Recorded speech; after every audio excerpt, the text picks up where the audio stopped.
जीवन में उन्नति करने के लिए बहुत ही आवश्यक कार्यक्रम है ये, जिसका नाम है आत्मनिरीक्षण।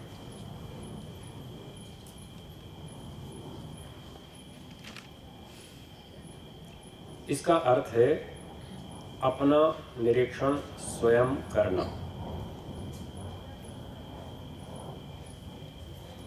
आज दिन में भी थोड़ी सी चर्चा आई थी और कल रात को भी हमने थोड़ी सूचना दी थी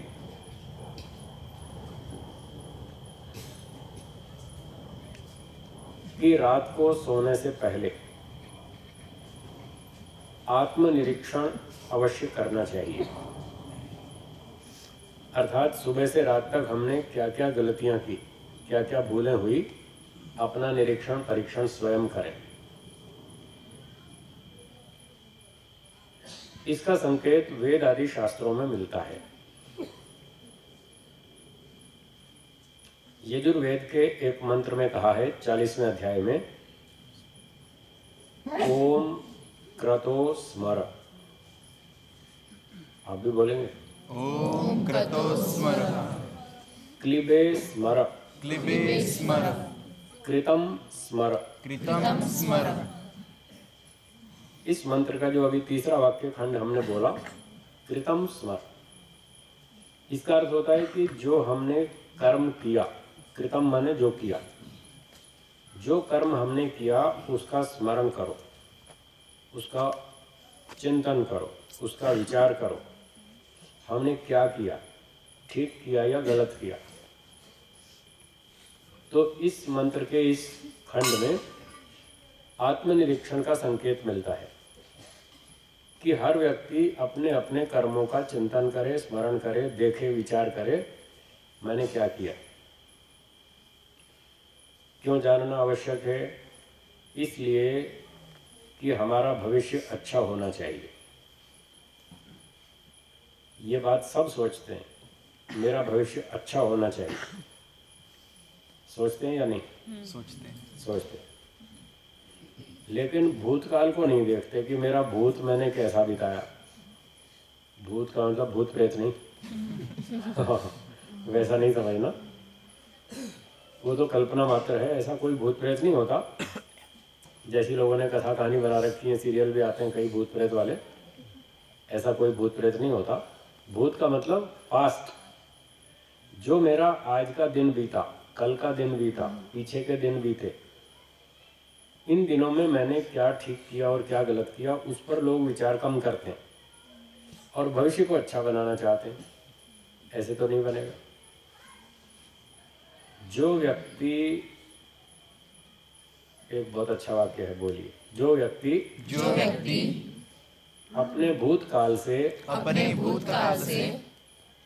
शिक्षा नहीं लेता,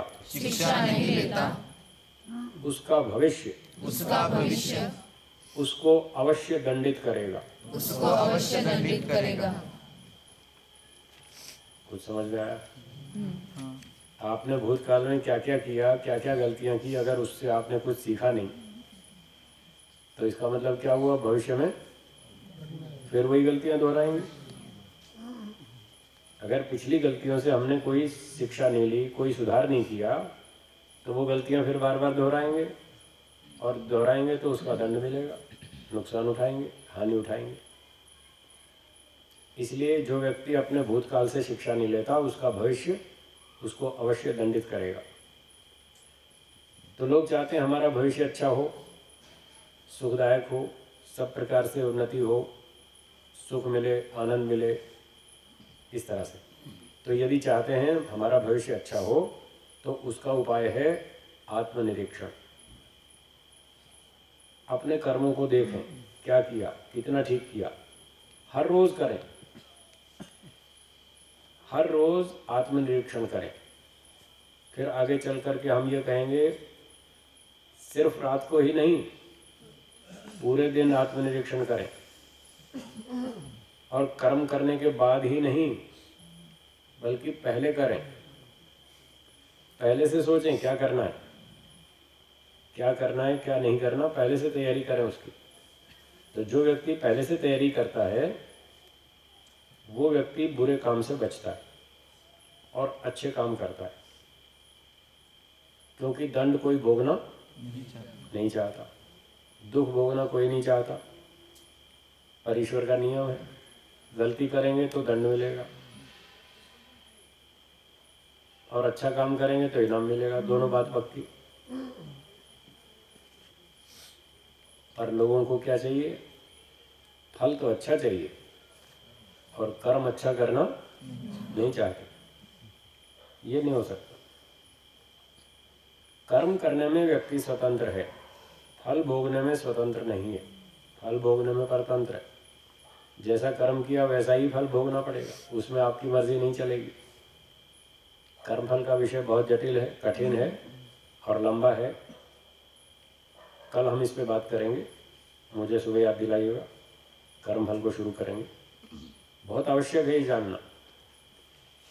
इसलिए वेद में कहा कि अपने कर्मों का स्मरण करो, चिंतन करो, मनन करो, देखो क्या किया और पता चले कि ये गलती की, उस गलती को सुधारो, फिर बार बार मत दोहराओ। गलती मनुष्य से हो जाती है, वो स्वाभाविक है। क्यों हो जाती है? क्योंकि मनुष्य अल्पज्ञ है। हाँ जी, क्यों हो जाती है? मनुष्य अल्पज्ञ है। अल्पज्ञ है तो कहीं ना कहीं गलती कर ही जाएगा। तो गलती हो जाए ये कोई बड़ी बात नहीं है, स्वाभाविक बात है। मनुष्य थोड़ा जानता है, उसमें बहुत सारी अविद्या है। और हम ये कहते हैं कि गलती तो करो, पर एक गलती एक बार करो, 2 बार नहीं। गलतियां करो, बदल बदल के करो।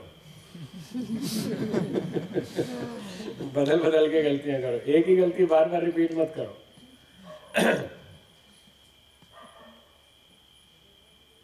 एक गलती एक बार हो गई तो फिर दूसरी बार नहीं होनी चाहिए। वो कब हो पाएगा? जब आप उसको देखेंगे कि हाँ ये तो मुझसे भूल हो गई, अब नहीं करूँगा। उसका प्रायश्चित करो, संकल्प करो, दूसरी बार नहीं होनी चाहिए। तो ठीक है, आप बुद्धिमान हो, बुद्धिमान बन जाएंगे, गलतियों से बचेंगे और आगे आगे उन्नति होती रहेगी। और वही की हुई गलती बार बार रिपीट कर रहे हैं, 1 बार 2 बार 15 बार 20 बार, तो फिर बुद्धिमत्ता नहीं। एक बार गलती तो हो ही जाएगी। मनुष्य है, अल्पज्ञ है, स्वाभाविक है, धीरे धीरे सीखता है। सब कुछ सीख के थोड़ी आया। वो तो पशु पक्षी हैं जो जन्म से सीख कर आते हैं।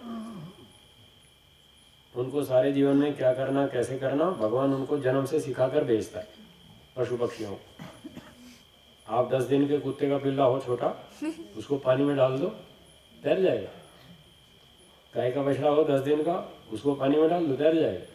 उसको सिखाना नहीं पड़ता। इतनी मोटी भारी भरकम भैंस, उसको पानी में डाल दो, वो भी तैर जाएगी। लेकिन इंसान का बच्चा 25 साल का जवान हो जाए, अगर तैरना नहीं सीखा तो डूब जाएगा। मनुष्य को सब सिखाना पड़ता है, इसलिए वो गलती करेगा, स्वाभाविक है। पर नियम क्या कहता है? एक गलती एक बार, 2 बार नहीं। ये तब होगा जब आप आत्मनिरीक्षण करेंगे, हमने क्या गलती की। जब पकड़ में आएगा हाँ ये गलती की, अब नहीं करेंगे, तो दूसरी बार फिर आप नहीं दोहराएंगे। तब तो मनुष्य ठीक है, बुद्धिमान है और वो दुख से बचेगा, सुख को प्राप्त करेगा। ऐसे नहीं, फिर अगली बार कोई और गलती करेगा, फिर उस पर विचार करेगा, वो हो ये तो गलती हुई, अब नहीं करूँगा, फिर उसको भी सुधार लेगा।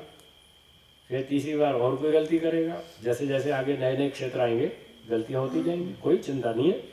पर एक गलती एक बार, बार बार नहीं। इसलिए आत्मनिरीक्षण करना आवश्यक है। तो आप में से जो लोग अपना भविष्य अच्छा बनाना चाहते हैं, जो अपने भविष्य को उज्जवल करना चाहते हैं, सुखी बनाना चाहते हैं, दुख से बचना चाहते हैं, उनको आत्मनिरीक्षण करना आवश्यक है। हर रोज करें, हर समय करें। काम करने से पहले सोचें कि क्या करना, और जब पता चल जाए ये काम गलत है, नहीं करना। एक अच्छे संत महात्मा थे, बहुत अच्छे संत थे, विद्वान थे, बहुत सारे उनके शिष्य भी हो गए जिनको वो सिखाते थे।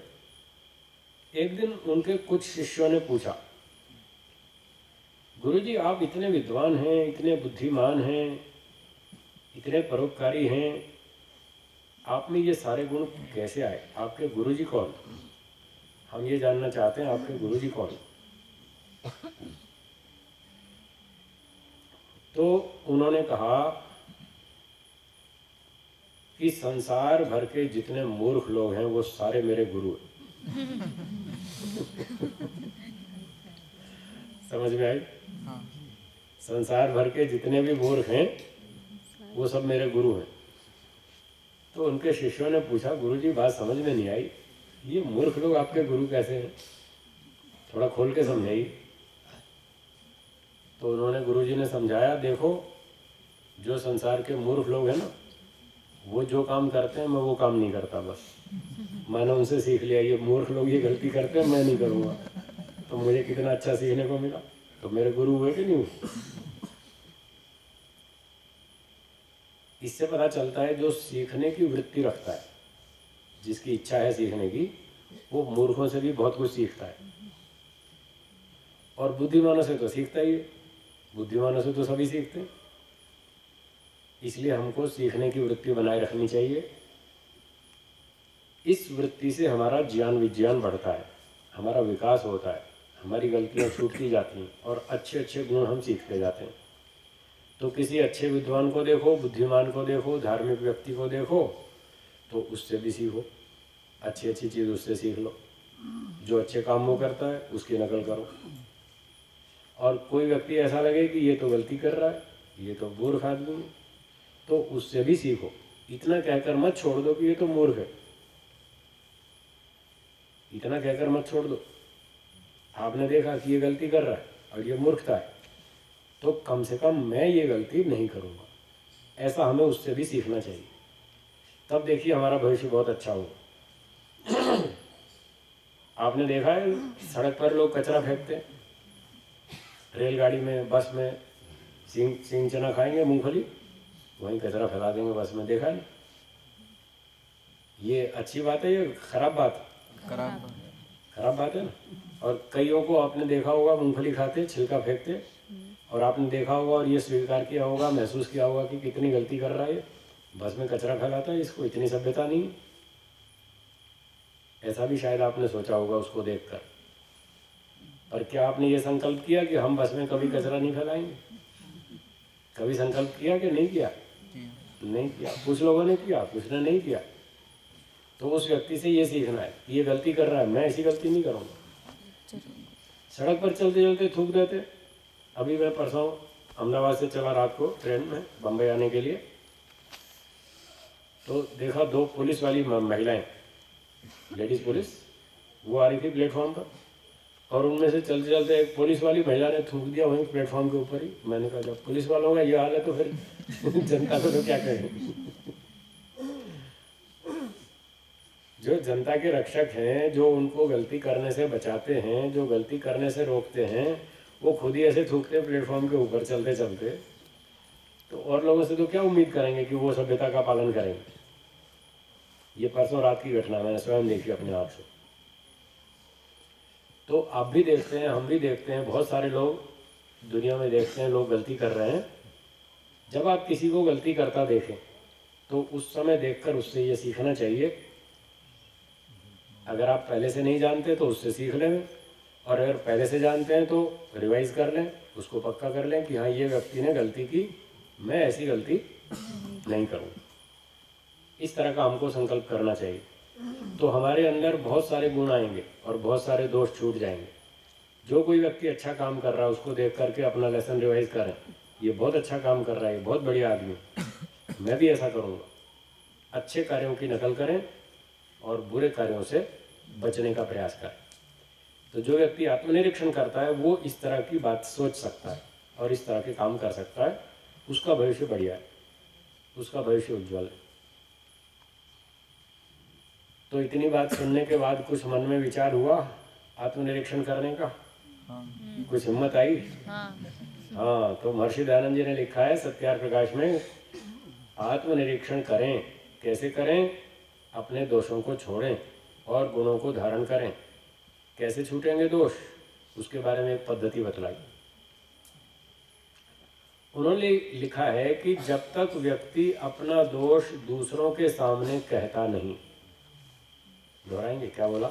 जब तक व्यक्ति अपना दोष दूसरों के सामने कहता नहीं अथवा दूसरे के मुख से अपना दोष सुनता नहीं, अथवा दूसरे के मुख से अपना दोष सुनता नहीं, तब तक दोषों से छूटकर तब तक दोषों से छूटकर गुणी नहीं हो सकता।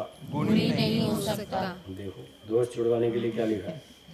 अपना दोष स्वयं बताओ, तब दोष छूटेगा। अथवा कोई दूसरा आपको दोष बताए तो प्रेम से चुपचाप शांति से सुनो, उस पर गुस्सा नहीं करना, झगड़ा नहीं करना, लड़ाई नहीं करनी। कोई आपका दोष बताए, प्रेम से सुनो, सुन करके विचार करो कि इसने जो दोष बताया क्या ये दोष मुझ में है अथवा नहीं है। ऐसे उस पर चिंतन करें, विचार करें।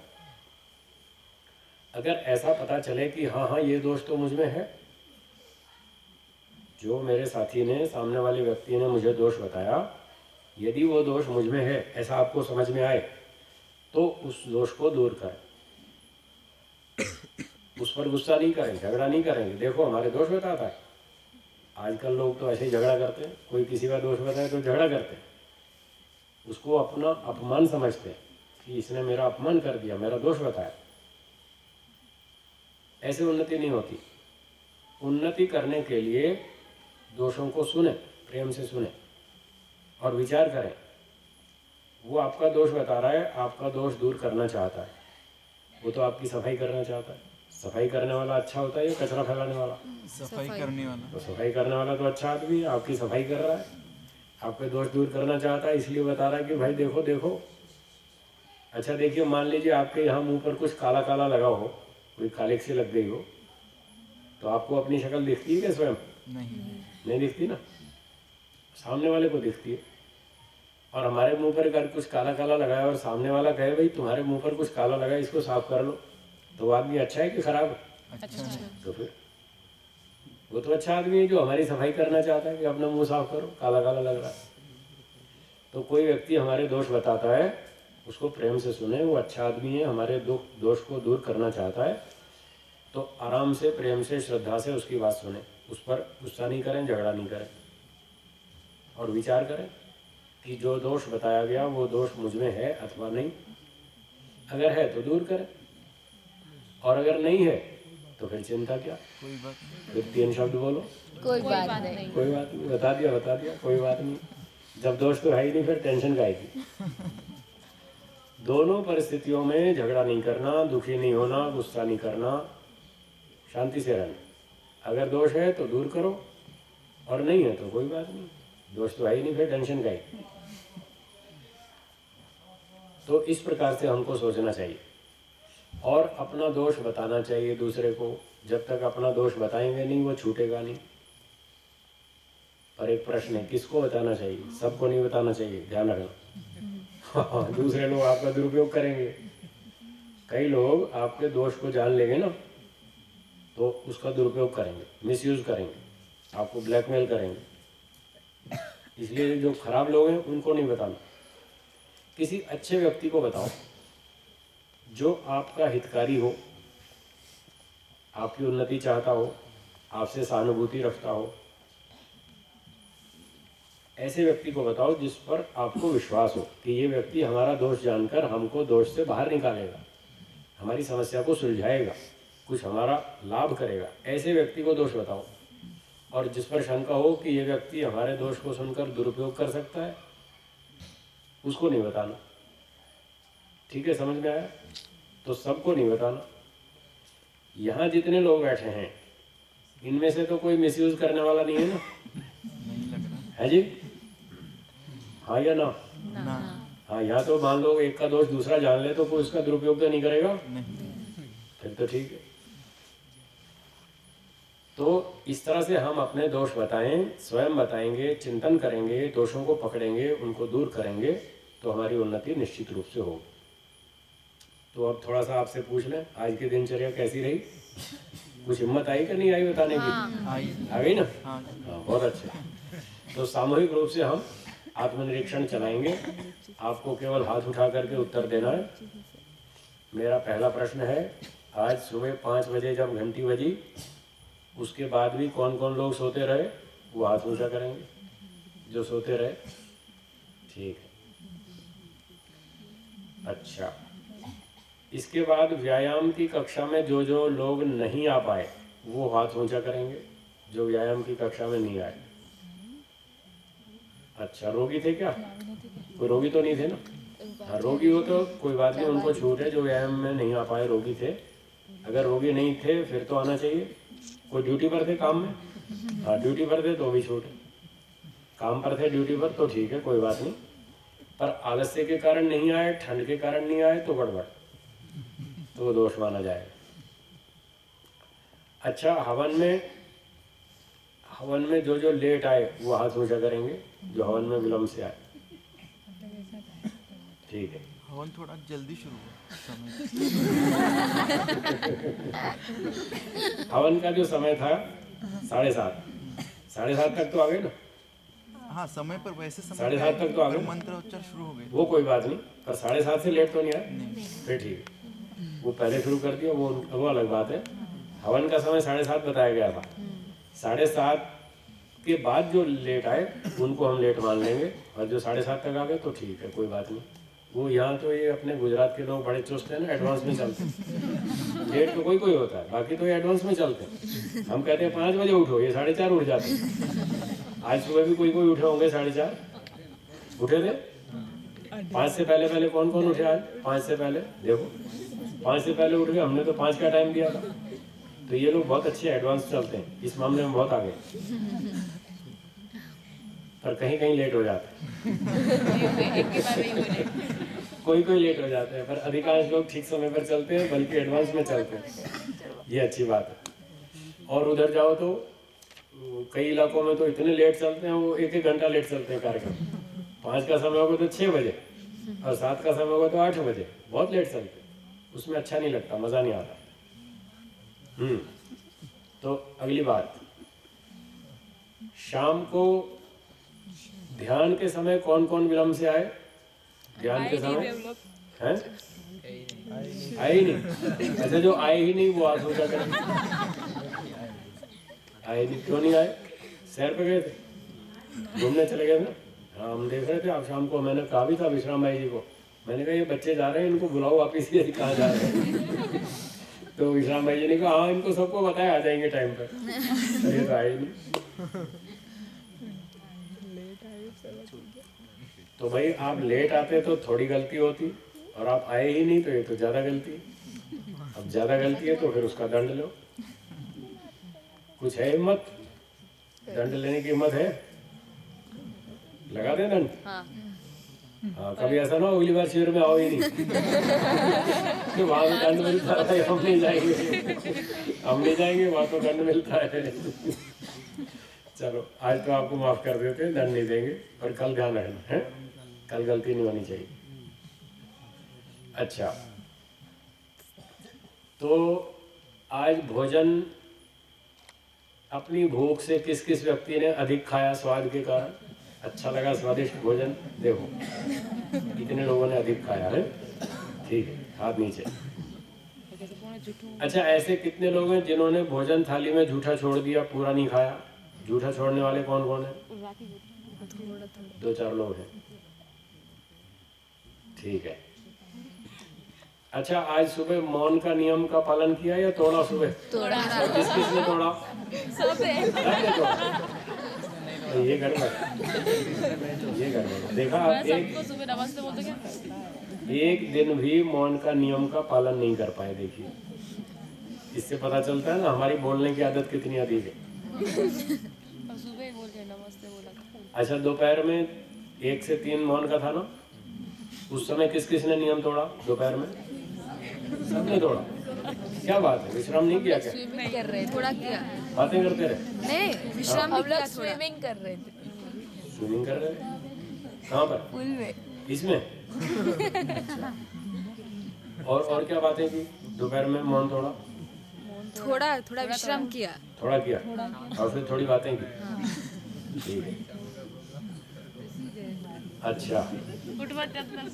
और किसी ने दूसरे व्यक्ति की वस्तु बिना पूछे उठा ली हो, चप्पल, जूता, टॉवेल, कोई और चीज उठाई हो बिना पूछे, ठीक है। अच्छा, किसी को मन में गुस्सा आया हो किसी के प्रति, ऐसा हुआ किसी को मन में किस किस को गुस्सा आया है? कई लोगों को आया, मन में भी गुस्सा आया। अच्छा, किसी ने वाणी से किसी को ऐसे कठोर भाषा बोली हो, आज कठोर भाषा वाणी से बोली हो, एक दो व्यक्ति, ठीक है। अच्छा, किसी ने भूल चूक से अनजाने में झूठ बोल दिया हो, किसी बातचीत में कोई झूठ निकल गया मुंह से अनजाने में, ऐसा कोई व्यक्ति है? बाद में पता लग गया हो कि झूठ बोल दिया मैंने। किसी ने जानबूझकर झूठ बोला हो, ऐसा कोई व्यक्ति है? नहीं। चलो अच्छा, एक आध बच्चे से बोला। अच्छा अच्छा, हाँ देखो ये बच्चे की बात बढ़िया याद दिलाई। कई लोग बच्चों के साथ झूठ बोलते हैं, बोलते हैं नहीं? बोलते हैं। ये माताएं भी बोलती हैं और ये पिता लोग भी बोलते हैं, बच्चों के साथ झूठ बोलते हैं। भाई बच्चों के साथ झूठ मत बोला करो, कल प्रसंग आएगा बताएंगे आपको कैसे बच्चों के साथ झूठ बोलते हैं लोग और उनको झूठ बोलना सिखा देते हैं। आपने किसी किताब में पढ़ा है झूठ बोलना चाहिए? कहीं लिखा है किताब में? उनको लगता ही नहीं झूठे हो। किनको? माता पिता को। हाँ, उनको लगता ही नहीं कि हम झूठ बोल रहे हैं। मैं एक बात पूछ रहा था कि किसी किताब में आपने पढ़ा है कि झूठ बोलना चाहिए? नहीं लिखा ना किसी किताब में। भारत के कानून में, भारतीय संविधान में कहीं लिखा है झूठ बोलना चाहिए? फिर भी लोग झूठ बोलना सीख जाते हैं। कहाँ से सीख जाते हैं? ना कानून में लिखा है ना सिलेबस में लिखा है, कहाँ से सीखते हैं? माता पिता से सीखते हैं। माता पिता बच्चों को झूठ बोलना सिखाते हैं और वो अनजाने में सिखा देते हैं। वो यूं नहीं कहते कि तू झूठ बोला कर, यूं नहीं कहते। पर माता पिता के आचरण में, व्यवहार में ऐसी घटनाएं होती रहती हैं जिससे बच्चा झूठ बोलना सीख जाता है। और बोलकर तो यही बताते हैं कि झूठ बोलना पाप है, झूठ नहीं बोलना, झूठ नहीं बोलना, झूठ बोलना सबसे बड़ा पाप है। और वो कहानी भी सुना देंगे झूठ वाली। कौन सी? शेर आया सुनिए ना कहानी। शेर आया और शेर आया नहीं, और फिर एक दिन शेर आ गया, फिर पता लग गया झूठ बोलने से क्या लाभ हुआ, सारा पता चल गया। तो कथा कहानी तो यही सुनाएंगे कि झूठ नहीं बोलना चाहिए, लेकिन व्यवहार में झूठ बोलते रहते हैं, इसलिए उससे नुकसान होता है। तो झूठ नहीं बोलना, बच्चों के साथ भी नहीं, बड़ों के साथ भी नहीं, किसी के साथ भी नहीं बोलना। एक व्यक्ति ने पूछा कि जी दुनिया में सबसे बड़ा पाप कौन सा है, वो बताओ। तो सबसे बड़ा पाप है झूठ बोलना। और सबसे बड़ा पुण्य कौन सा है? सत्य बोलना। समझ गया? तो सत्य बोलना सबसे बड़ा पुण्य है, झूठ बोलना सबसे बड़ा पाप है। एक दोष झूठ बोलने का अगर हम सीख लेंगे तो इस दोष के साथ और बहुत सारे 5, 8, 10, 20 दोष और भी आ जाएंगे। अगर एक गुण धारण कर लेंगे सच बोलने का तो 5, 10, 20 दोष भी छूट जाएंगे, 5, 10, 20 गुण आ जाएंगे। इसलिए सत्य को सबसे बड़ा पुण्य माना गया और झूठ को सबसे बड़ा दोष इसीलिए माना गया कि इस झूठ के दोष के कारण और 20 झूठ सीख लेता, 20 दोष सीख लेता व्यक्ति। और एक सत्य का गुण धारण करने से 20 गुण और आ जाते हैं, ये कारण। चलिए विस्तार से चर्चा कल करेंगे। तो आज जो गलतियां हुई इसके अतिरिक्त और कोई भूल हुई हो तो बताइए, कोई स्वयं बताना चाहें अपनी इच्छा से।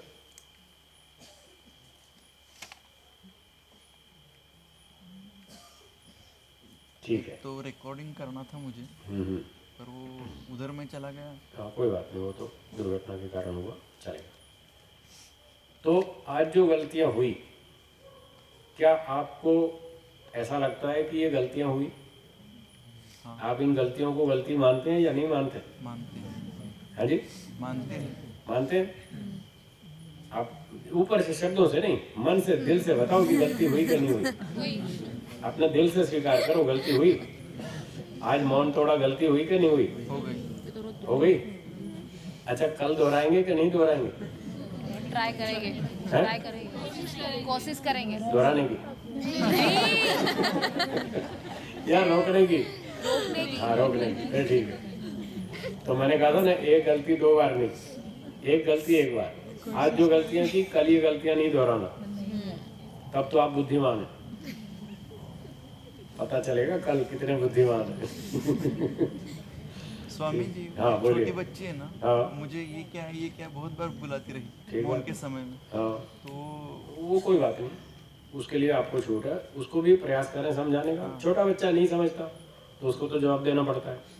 उस समय कोशिश ये रखें कि दूसरों को बाधा ना पड़े, उस बच्चे को अलग ले जाएं। एकांत में गए थे। हाँ बस, फिर ठीक है, वो कोई बात नहीं। हमने जो मौन का नियम लगाया, उसका अभिप्राय ये था कि संसार की बातें ना करें, गप्पे नहीं मारें, दूसरे को परेशान नहीं करें, दूसरे को सोने दें, उसको विश्राम करने दें, आप भी विश्राम करें, ये उद्देश्य था। छोटा बच्चा पूछता है वो तो एक अलग बात होगी, उसको तो जवाब देना ही पड़ेगा। अब बच्चा पूछे पिताजी ये क्या है, और आप ऐसे मौन बैठे रहो तो काम बिगड़ेगा ना, वहाँ तो मामला नहीं चलेगा, उसको तो बोलना पड़ेगा। मेरा मौन नहीं चलता है, बच्चे के सामने मौन नहीं चलता, वहाँ तो जवाब देना पड़ता है, वो बात है। हाँ जी, तो बताइए फिर, कल तो ये गलतियां नहीं दोहराएंगे? नहीं, पक्का? पक्का नहीं। ठीक है, तो अब कल आपकी परीक्षा है, सावधान, सुबह से सावधान, 7:30 बजे तक मौन, बातचीत नहीं करना। बहुत आवश्यक हो, कोई वस्तु लेनी हो तो चुपचाप इशारे से काम करें। बहुत बोलना ही पड़ जाए, इशारे से नहीं आता समझ में, बहुत हल्के बोलें, उसी व्यक्ति को सुनाई दे बस, ज़्यादा शोर नहीं होना चाहिए, थोड़ा थोड़ा अभ्यास बनाएं। तो मौन करने से बहुत लाभ होता है, शांति मिलती है, मन प्रसन्न रहता है, और मन पर, इंद्रियों पर संयम बढ़ता है। व्यक्ति क्रोध को जीत सकता है। ये क्रोध वाली समस्या है बहुत भयंकर, इसको जीतने के लिए ये बहुत अच्छा उपाय है, मौन का अभ्यास करें। हमारे यहाँ विद्यालय में, रोजड़ में जो हमारी संस्था चलती है, वहाँ पर 5.5-6 घंटा हर रोज़ मौन का नियम, 5.5-6 घंटा। सुबह 3 घंटा 4 से 7 बजे तक मौन, दोपहर में 1-1.5 घंटा 12:30 से 2 तक मौन, फिर शाम को 1 घंटा 5:30 से 6:30 मौन। तो ये 5-6 घंटा वहाँ पर रोज़ मौन करते हैं। और मैं बाहर रहता हूँ प्रचार में, मैं बाहर भी कोशिश करता हूँ। प्रचार में तो सुविधा कम मिलती है, आगे पीछे होता है, यात्रा भी होती है, जो भी होता है, फिर भी मैं पूरी कोशिश करता हूँ, अगर मुझे सुविधा मिल जाए तो मैं भी 6 घंटा मौन रखता हूँ। प्रचार करते हुए भी 6 घंटा कोशिश करता हूँ मौन रहूँ। कभी होता है, कभी कम भी होता है, कोई बात नहीं, पर मेरी कोशिश रहती है, पूरा प्रयास करता हूँ। 3 घंटा सुबह, 3 घंटा दोपहर में, 1 से 4 मौन दोपहर में, और सुबह 4 से 7 मौन। 7 बजे के बाद फिर कार्यक्रम प्रचार आदि के लगभग रखता हूँ मैं। तो हम 5-5, 6-6 घंटा मौन रखते हैं। आप 1 घंटा तो रखो कम से कम, इतना तो करना चाहिए। अब घर जाके भी आप 1 घंटे का नियम बनाना, हर रोज़ सुबह 1 घंटा मौन। आप 5 बजे उठे तो 5 से 6 तक बातचीत नहीं, चुपचाप अपना काम करो, जो भी नहाना धोना, व्यायाम करना, ध्यान करना, चुपचाप करो। आपको देखो आनंद आएगा, शांति मिलेगी, बहुत बढ़िया रहेगा, सारा दिन अच्छा जाएगा। तो ठीक है, कल से फिर ध्यान रखेंगे। अब कल गलतियां नहीं होनी चाहिए। आप संकल्प करें मन में कि आज जो गलती हुई उसका हमें अफसोस है, और कल हम ये गलती नहीं होने देंगे। तब तो आपको कुछ लाभ होगा और आप अच्छी प्रगति करेंगे, कल गलतियों से बचेंगे। तो थोड़ा समय है हमारे पास, और कुछ प्रश्न भी हैं आपके, इन प्रश्नों के उत्तर देने हैं। तो मैं आगे शुरू करता हूँ जहाँ तक प्रश्न हुए थे, उसके बाद जो प्रश्न हैं आगे।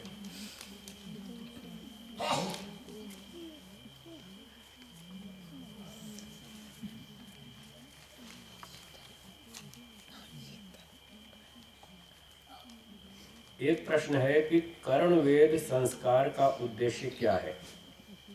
क्या कानों में पहनने जाने वाली बाली उसका पर्याय नहीं है क्या?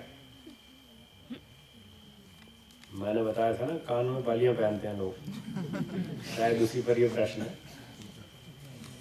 तो कर्णवेद संस्कार का उद्देश्य है, कान की कुछ नसें होती हैं जिनको छेदना होता है, उससे कुछ रोगों का नियंत्रण होता है। कर्णवेद संस्कार का उद्देश्य वो है। तो बच्चों का पहले कर्णवेद संस्कार कराते थे, कान की वो नसें छेद देते थे ताकि वो रोग ना हो, रोगों पर नियंत्रण बना रहे, ये उद्देश्य था। आभूषण पहनना नहीं। सत्यार्थ प्रकाश के दूसरे समोल्लास में पढ़ेंगे आप, वहाँ लिखा है बच्चों को ये आभूषण नहीं पहनाने चाहिए। आजकल देखते हैं ना बच्चों का अपहरण होता है, क्या बोलते हैं, किडनैपिंग। हाँ, किडनैपिंग होती है ना। वो क्यों होती है? बच्चों के पास कोई आभूषण है और कोई कीमती चीज़ें हैं, कुछ आपने हाथ में पहना दिया, कुछ पाँव में पहना दिया, तो दुष्ट लोग तो उनको तो संपत्ति से मतलब है, वो बच्चे कुछ नहीं जानते।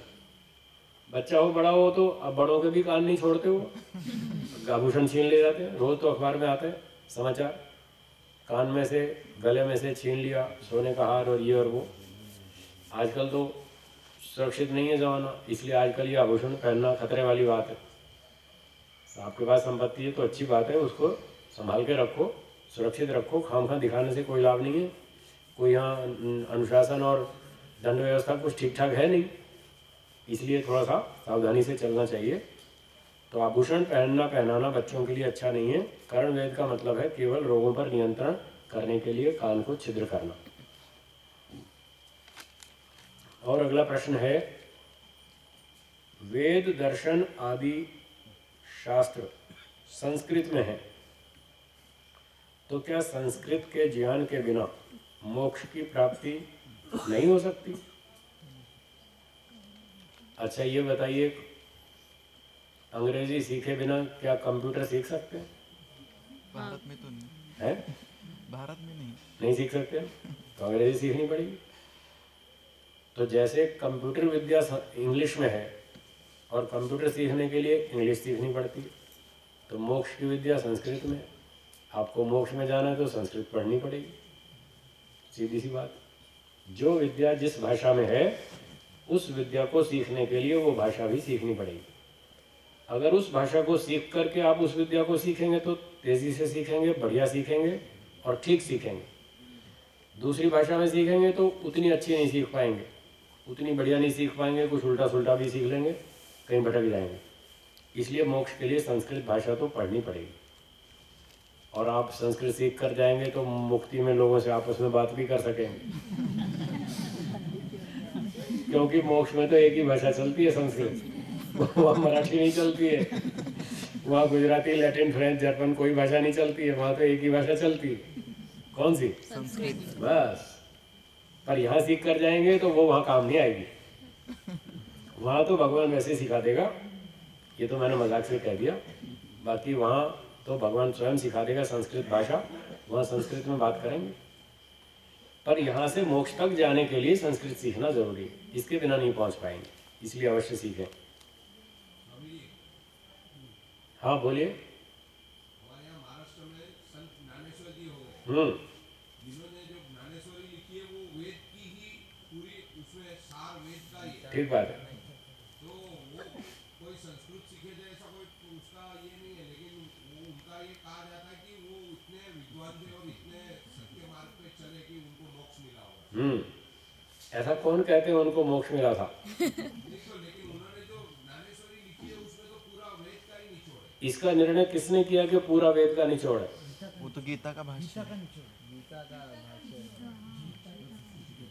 हाँ जी बोलो मंगल भाई जी, ये निर्णय किसने दिया कि उसमें पूरा वेद का निचोड़ है? नहीं तो उसके ऊपर तो आज ग्रंथ के जो विद्वान है उन्होंने भी उसको कोई अभी उसका छेद नहीं कर पाए। जो आज के विद्वान है उन्होंने वेद पढ़ रखा है? नहीं, जो वैदिक मार्ग पे चल रहे हैं वो भी तो ज्ञानेश्वरी को उतना ही सम्मान दे रहे हैं। कौन? जैसे नाम बताइए दो चार। पंडित सातवलेकर जी जो थे, हाँ, उन्होंने भी तो ज्ञानेश्वरी को इतना ही मान दिया। ऐसा कोई प्रमाण है आपके पास? मैं प्रयास करूंगा। हाँ मिले तो बताइए, मिले तो बताइएगा। तो ऐसा है, ये जो छोटी छोटी पुस्तकें हैं उनमें वो वेदों की मोक्ष विद्या पूरी नहीं है। चाहे वो दादू की पुस्तक हो, कबीर की पुस्तक हो, कोई ज्ञानेश्वर, संत ज्ञानेश्वर की हो, संत तुकाराम की हो, संत एकनाथ की हो, और कोई भी हो, जो भी हो, इनमें वेदों की पूरी विद्या नहीं है। ये लोग बस जनता को खुश करने के लिए ऐसी बातें कह देते हैं। हाँ साहब, पूरा वेद का ही है, सब पूरा वेद का ही है। पूरा वेद का नहीं है। आपने वेद की पुस्तक देखी नहीं, वेद पढ़ा नहीं, और आप जानते नहीं वेद में क्या लिखा है। आप उसको कंपेयर नहीं कर सकते, कितनी बात वेदानुकूल, कितनी बात वेद विरुद्ध है, वो आम आदमी नहीं जानता, ना उसको पकड़ सकता, ना समझ सकता। जब तक आप वेद नहीं पढ़ेंगे तब तक आप पकड़ नहीं सकते कि उसमें क्या गलती है। समझ में आई बात? जब तक आप वेद नहीं पढ़ेंगे, वैदिक साहित्य नहीं पढ़ेंगे, दर्शन शास्त्र में मेहनत नहीं करेंगे, तब तक आप पकड़ ही नहीं सकते उसमें क्या गलती है। हाँ बोलिए। केवल भक्ति मार्ग से नहीं मिलेगा, और केवल ज्ञान से भी नहीं मिलेगा, और केवल कर्म से भी नहीं मिलेगा। तीनों चाहिए, तीनों का समन्वय करना पड़ेगा। ज्ञान भी चाहिए, कर्म भी चाहिए, भक्ति भी चाहिए। ये बहुत भ्रांति है लोगों के दिमाग में कि जिन लोगों ने भक्ति मार्ग को अपनाया उनकी मुक्ति हो गई, किसी ने कर्म मार्ग को अपनाया उसकी मुक्ति हो गई, किसी ने ज्ञान मार्ग को अपनाया उसकी मुक्ति हो गई। ये बहुत भ्रांति है लोगों के दिमाग में। वेद ऐसा नहीं कहता। इसीलिए तो मैं कह रहा हूँ, जिसने वेद पढ़ा नहीं वो पकड़ ही नहीं सकता उसमें क्या भूल है। इतनी भूल भ्रांति चल रही है देश दुनिया में जिसका हिसाब नहीं है। तो जो लोग वेद पर मेहनत नहीं करते, जो लोग दर्शन शास्त्रों में मेहनत नहीं करते, वो ज़रूर गलतियां करते हैं, निश्चित रूप से करते हैं। हमने बहुत लोग देखे हैं, बहुत सारे लोग देखे हैं जो दर्शन शास्त्र में मेहनत नहीं करते, वो बहुत गलती करते हैं। फॉर एग्जाम्पल आपको उदाहरण में बताता हूँ। भारत में करोड़ों की संख्या में ऐसे लोग हैं जो इस बात को मानते हैं कि जीव परमात्मा का अंश है। आपने कभी सुना है कि जीव ब्रह्म का अंश है? सुना है? सुना है ना? ऐसे करोड़ों लोग हैं जो इस सिद्धांत को मानते हैं। अब आप नहीं बोल रहा, और लोगों से पूछ रहा हूँ। हाँ जी, आप बताइए ये सिद्धांत ठीक है या गलत है? कितने लोग इसको गलत मानते हैं वो हाथ ऊंचा करेंगे। जो जीव को ब्रह्म का अंश मानना, इस बात को गलत मानते हैं।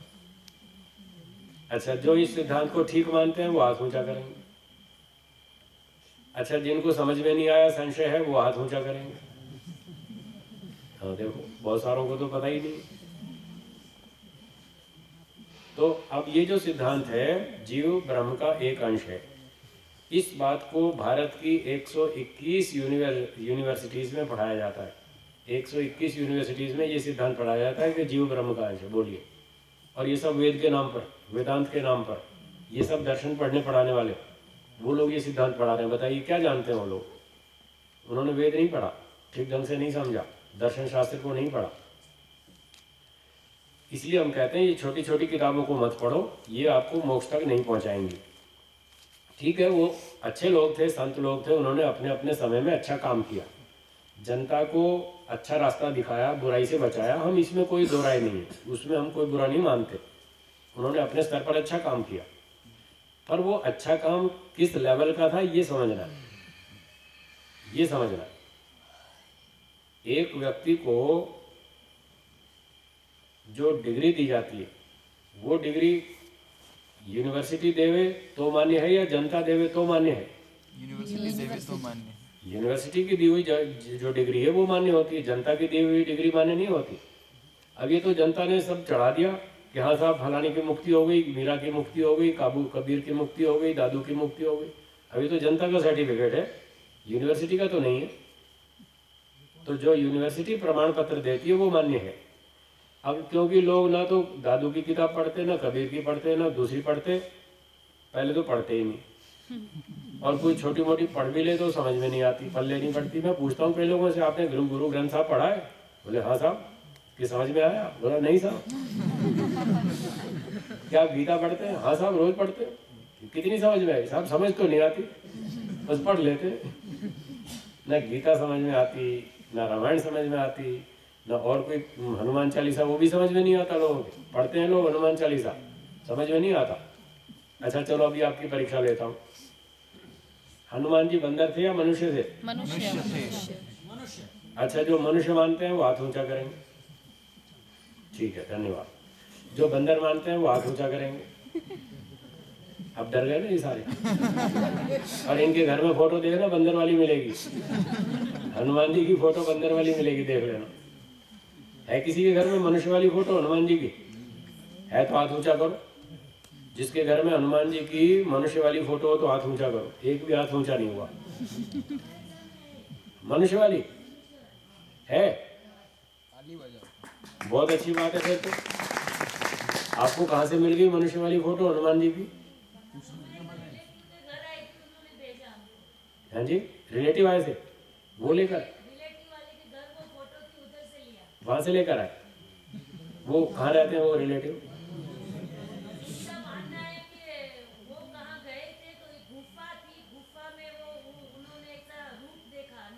हाँ, वहाँ मनुष्य वाली थी फोटो, वो उसकी फोटो खींच के लाए।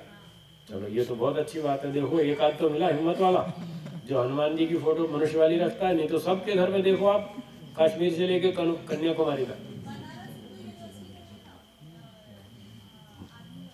मनुष्य वाली हनुमान जी की। बनारस यूनिवर्सिटी में तो एक ही जगह है, पूरे देश में क्यों नहीं है? हनुमान जी दो तरह के थे क्या? मनुष्य भी थे और बंदर भी, दोनों तरह थे क्या? तो देखिए हनुमान जी एक ही व्यक्ति थे और एक ही प्रकार के थे, या तो मनुष्य थे या तो बंदर थे। अब पूरे देश में आप देखिए हजारों लाखों मंदिर मिलेंगे हनुमान जी के, और शायद ही किसी में आपको मनुष्य वाला फोटो मिले। एक आध दो ये बता रहे हैं, एक आध दो जगह पर ही मिलेगा, बाकी तो लाखों मंदिरों में हनुमान जी को बंदर बना रखा है। और अब आप कह रहे हैं कि हनुमान जी मनुष्य थे। गुजरात में तो हनुमान का बेटा भी है। बाप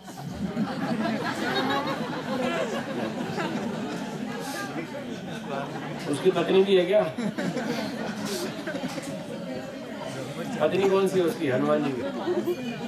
अच्छा, बिना पत्नी के बेटा हो गया। ये और नई बात